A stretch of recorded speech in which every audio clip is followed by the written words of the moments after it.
What would make a 9-year-old child leave her home in the middle of the night? What could compel her to quietly get dressed, pick up her backpack, and walk out into a storm, without waking anyone and without making a sound? And why, after 24 years, does no one have a definitive answer to where she was going, or why she never came back? This is the mystery of Asha Jakila Degree.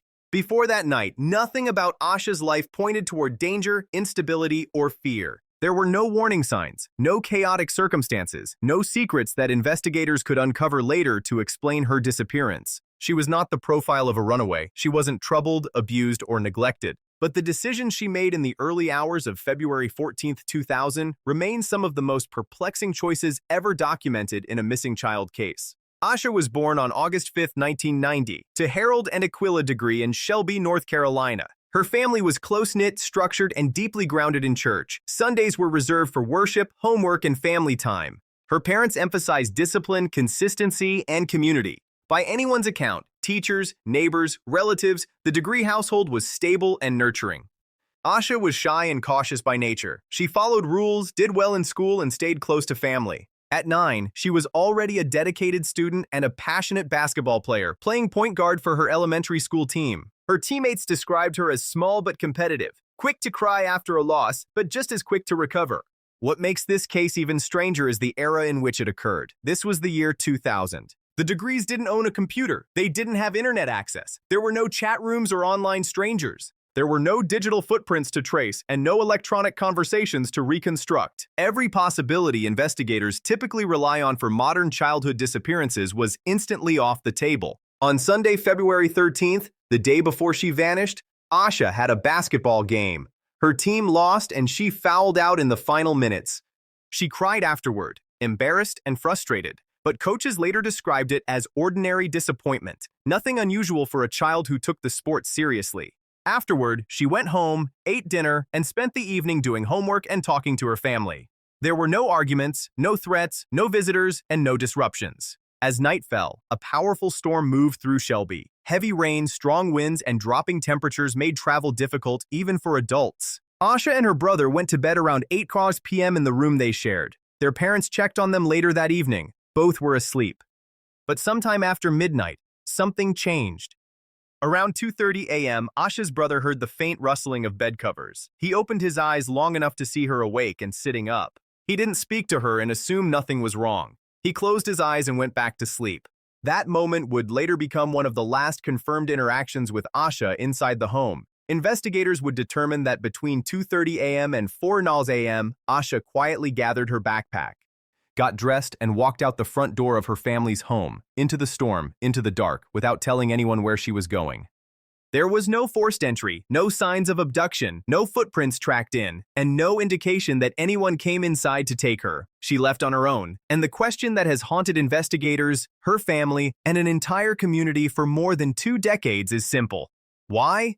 Because whatever compelled a cautious 9-year-old to leave her safe bed in the middle of the night during a storm remains one of the most unsettling mysteries in American true crime, and the events that followed once she stepped into that darkness would only make the case stranger. When Asha left her home, the weather outside was severe. Rain hammered the pavement, wind pushed against tree branches, and visibility along the roads was poor. It was not the kind of night anyone would willingly walk into, especially not a child. And yet, that is exactly what she did. In the hours that followed, the timeline of her movements began to form, not from family members or neighbors, but from strangers on the road. Multiple motorists driving in the early morning hours later came forward to report seeing a small figure walking along North Carolina Highway 18. They described a child carrying a backpack, dressed in long clothing, moving steadily through the storm. One driver slowed down, concerned, believing he was looking at a young girl who had no business being alone at that hour. When he attempted to turn his car around to check on her, the girl left the roadside and disappeared into the tree line. These sightings are significant for 2 reasons. First, they confirmed that Asha was not merely outside her home, she was miles away and moving in a specific direction. Second, the behavior described did not match that of a child who was lost, injured, or disoriented. She was walking with purpose, she was not signaling for help, she was avoiding contact. Back at the Degree household, morning arrived without any suspicion that something was wrong. It wasn't until around 6:30 a.m. that Asha's mother went to wake the children. Her brother was in his bed. Asha's bed was empty. At first, her mother assumed she had already gotten up. Maybe she was in the living room, maybe in the bathroom. But the more rooms she checked, the more panic began to rise. The search for Asha began almost immediately. Relatives were notified, neighbors were contacted, and when it became clear that no one knew where she was, the police were called. In missing person cases, the first few hours are critical. The degrees understood that. The officers who arrived understood that. So did the community. Word spread quickly through Shelby. But the storm that Asha had walked into now worked against the search. Heavy rainfall from the night before washed away potential scent trails. Dogs picked up nothing. Footprints, if they existed, had already been erased. Over the next 48 hours, searches expanded along Highway 18 and into wooded areas nearby. It was during one of these passes that investigators made their first physical discovery. A few personal items found inside a nearby tool shed. Among them were candy wrappers, a pencil, and a hair bow. Asha's family confirmed that the bow belonged to her. This confirmed she had made it at least that far from home. But there was still no sign of where she went after that. There was no forced entry at the Degree home, no evidence of a break-in. Investigators began to analyze the scenario and struggled with its contradictions. If Asha had been frightened or coerced, why leave quietly? If she had run away intentionally, why choose that night? The conditions did not support the logic of a traditional runaway case, but the evidence also failed to support the profile of a forced abduction. The deeper investigators looked, the more questions emerged. By the end of the first week, the FBI had been called in, not because the case had confirmed criminal elements, but because the circumstances were extraordinary. Days turned into weeks. Weeks turned into months. Flyers were distributed, interviews were conducted, leads came and went. And then, more than a year later, a discovery changed the direction of the case. In August of 2001, a construction crew working near Burke County found a backpack buried inside a plastic bag. The bag had been intentionally concealed and placed far off the road. Inside were several of Asha's belongings, including her basketball jersey. But there were also items that did not belong to her, objects linked to no one in her family. The location was 30 miles from the Degree home, a distance no 9-year-old could reasonably cover alone, especially in severe weather. The backpack raised more questions than it answered. If she had left voluntarily, how did her belongings travel so far? If someone had taken her, why bury the evidence? If this was a meeting, who was she meeting? And how did she know them? The case, which had started as a missing child report, was now entering territory investigators dread. A disappearance with no clear timeline, no clear motivation, and no confirmed witnesses capable of explaining the why.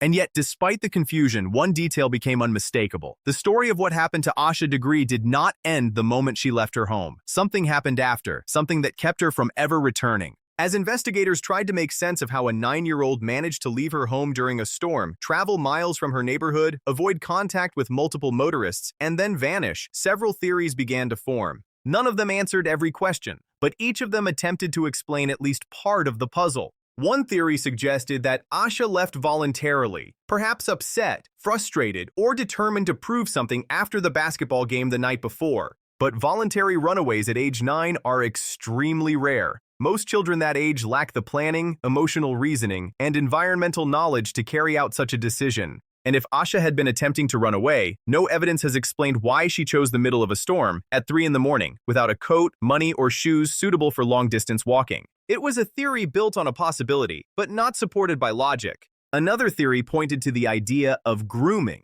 that perhaps Asha had contact with someone who convinced her to leave. But in the year 2000, long before smartphones or social media became part of childhood, that kind of access was severely limited. There was no computer in the Degree home, no internet, and no clear point of communication where a stranger could have reached her undetected. This theory remained possible but lacked evidence. A third theory suggested that Asha left the house willingly, but encountered the wrong person afterward. Someone may have seen a vulnerable child walking alone in a storm and taken advantage of the situation. This theory explained how Asha could leave without force, yet never return. It also aligned with the discovery of her backpack 30 miles away, a distance inconsistent with a solo journey. But again, there were no confirmed witnesses to that potential interaction. There were whispers of another theory, that someone known to Asha might have been involved. But investigators found no signs of family involvement, no internal conflict, and no motive. Importantly, the Degree family never stopped searching. They never stopped cooperating. They never stopped asking for answers. Their behavior stood in stark contrast to cases where family involvement is suspected. What remained consistent across all theories was the same chilling gap. After she stepped into the storm, Asha Degree's path diverged from every logical outcome, and the story of what happened next still has no definitive ending.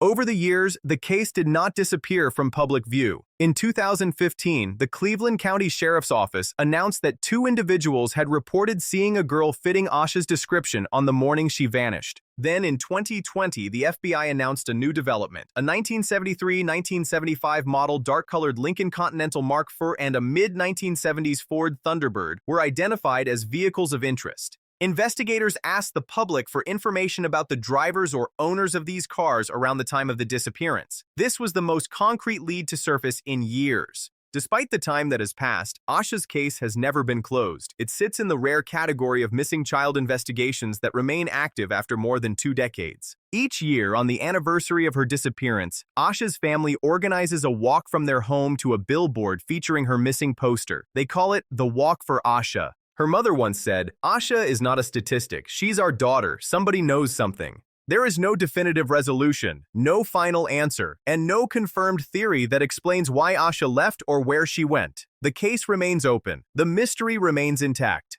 What would make a 9-year-old walk into the night during a storm? Who, if anyone, was she planning to meet? How did her belongings travel 30 miles from her home?